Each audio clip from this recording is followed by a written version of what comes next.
부산진 믿음의 가족 여러분, 오늘도 주님과 함께 사귐 있는 복된 하루가 되시기를 바랍니다.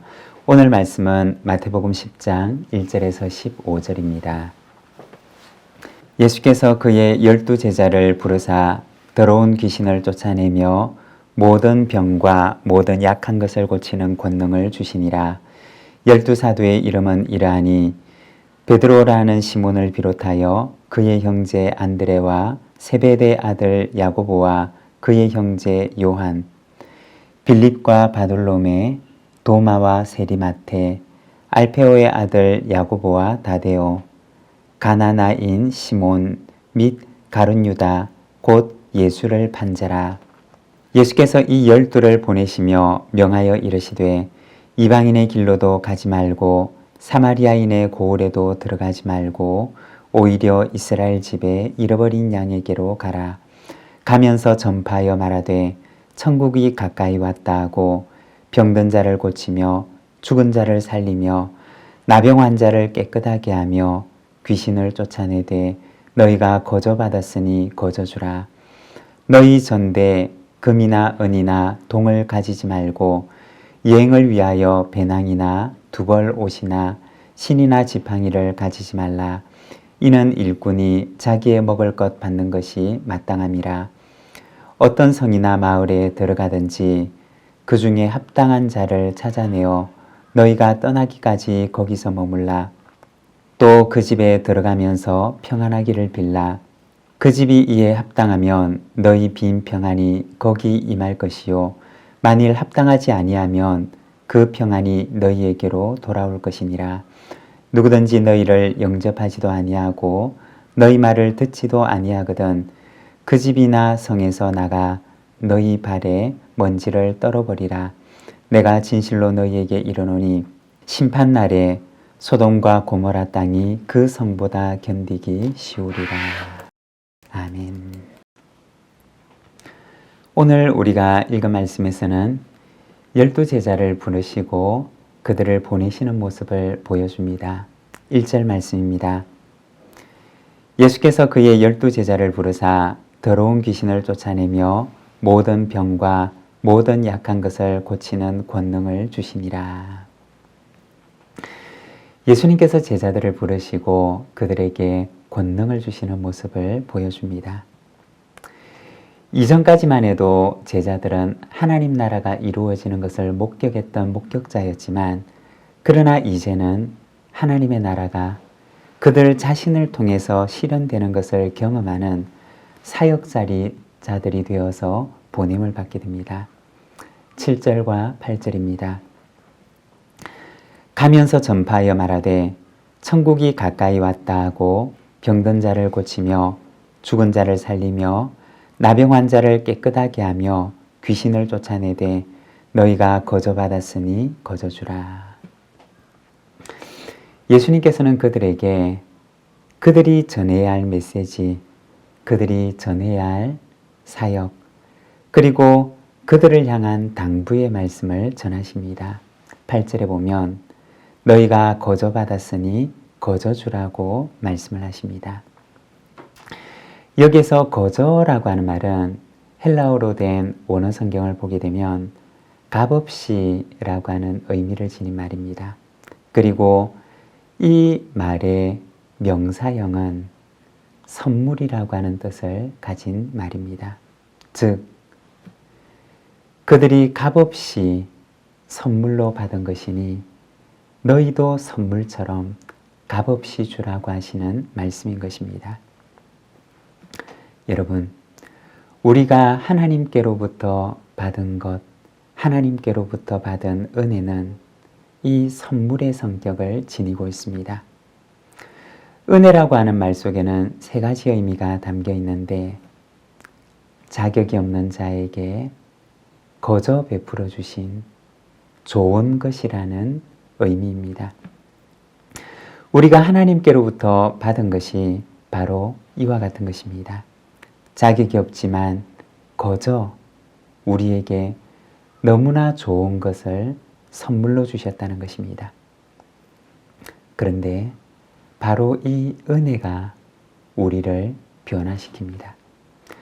만일에 하나님께서 우리에게 주신 것이 선물이 아니고 은혜가 아니고 거래였다면 그것은 우리에게 아무런 변화도 일으키지 않을 것입니다. 거래는 우리에게 아무런 충격을 주지도 않고 감흥을 일으키지도 않고 우리의 삶에 어떤 변화도 만들어내지 못합니다. 그러나 은혜라고 하는 것은 우리를 혼란스럽게 합니다. 우리의 삶을 뒤흔들어 놓고 나아가서는 우리의 삶을 변화시킵니다. 그리고 은혜를 받고 은혜를 깨달은 사람은 그도 누군가에게 은혜 같은 선물 같은 삶을 살아갈 수가 있게 됩니다. 주님께서는 제자들에게 너희가 거저 받았으니 거저 주라고 말씀을 하십니다. 여러분, 제자들을 통해서 은혜를 거저 받은 사람들은 얼마나 놀라고 얼마나 감사하게 되었을까요? 그리고 그들에게도 은혜의 삶이 시작되었을 것입니다. 사랑하는 여러분, 거래의 삶이 아니라 이 세상에서 은혜의 삶을 살아가시기를 바랍니다. 하나님의 나라가 거기에서 시작될 것입니다. 9절과 10절입니다.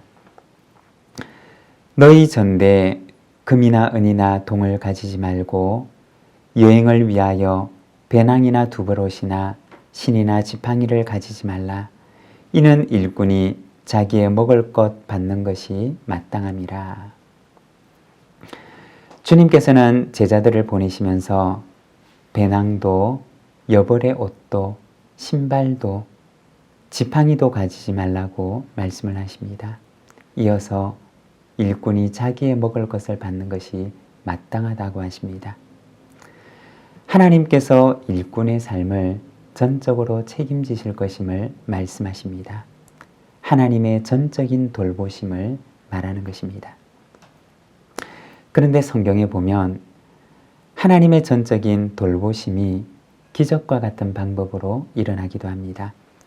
열왕기상 17장에 보면 엘리야가 그리 진해가에 있을 때 까마귀가 와서 엘리야에게 먹을 것을 공급합니다. 기적 같은 방법으로 하나님께서 엘리야를 돌보셨던 것입니다. 하지만 또 이어지는 말씀을 보게 되면 열왕기상 17장에 하나님께서 사르밧 과부에게 말씀하셔서 이 엘리야를 또한 공개하게 하십니다. 하나님께서 준비하셨던 자비로운 사람을 통해서 엘리야를 공개하셨던 것입니다. 오늘 말씀에 보면 합당한 자를 통해서 하나님께서 제자들을 돌보실 것을 말씀을 하십니다.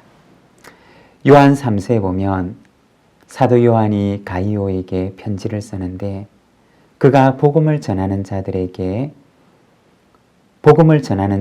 돌보고 그리고 그들을 공개했던 것을 칭찬하는 내용이 등장합니다. 요한 3서 1장 5절과 6절의 말씀을 보면 사랑하는 자여 내가 무엇이든지 형제 곧 나그네 된 자들에게 행하는 것은 신실한 일이니 그들이 교회 앞에서 너의 사랑을 증언하였느니라. 내가 하나님께 합당하게 그들을 전송하면 좋으리로다. 너그러운 마음, 자비와 사랑의 마음을 가진 이들을 통해서 복음 사역자들을 돕는 후원자가 되게 하심으로 그들을 돌보시는 것입니다. 12절과 13절입니다. 또 그 집에 들어가면서 평안하기를 빌라. 그 집이 이에 합당하면 너희 빈 평안이 거기 임할 것이요 만일 합당하지 아니하면 그 평안이 너희에게 돌아올 것이니라. 예수님께서는 제자들에게 말씀하시기를 그들을 위해 평안을 빌라고 말씀을 하십니다. 그러면 그 평안이 그 집에 머물 것이라고 하십니다. 복음을 전하는 자를 공개하는 자에게 하나님께서 갚으실 것임을 말씀하는 것이고, 그리고 또 다른 한편으로는 복음을 전하는 자의 사명은 평안을 전하는 사명이라는 것입니다. 사랑하는 여러분, 우리는 이 세상에서 평안을 전하는 자로 부름을 받았습니다. 합당한 자에게나 혹은 그렇지 않은 자에게라 할지라도 이 세상 가운데서 평안을 전하는 자로 하나님께서는 우리를 부르셨습니다. 여러분, 이 땅 가운데서 하늘의 평안을 전하는 사명을 잘 감당하는 우리 부산지인 믿음의 가족들이 되시기를 바랍니다. 기도하겠습니다. 하나님 아버지, 은혜를 감사합니다. 주님, 오늘은 우리가 주님의 말씀을 통하여 바라봅니다. 12제자를 세우시고 그들을 보내시면서 하나님의 나라를 전하게 하시고 그들의 삶을 돌보실 것임을 말씀하는 주님의 말씀을 듣습니다. 사랑하는 하나님 아버지, 우리에게 주신 은혜가 얼마나 고귀하고 값진 것인지를 우리가 말씀을 통하여 다시 한번 바라봅니다. 또한 주님께서 우리에게 그저 은혜를 주신 것처럼 우리도 이 세상 가운데 선물 같은 존재가 되라고 말씀하시는 주님의 음성을 듣습니다. 사랑하는 하나님 아버지, 우리가 이 땅 가운데서 우리가 하나님께로부터 거저받은 이 은혜를 세상을 향하여 흘려보내는 삶을 살아갈 수 있도록 저희를 붙들어 주시옵소서. 이 하루를 주께 의탁합니다. 예수님의 이름으로 기도드립니다. 아멘.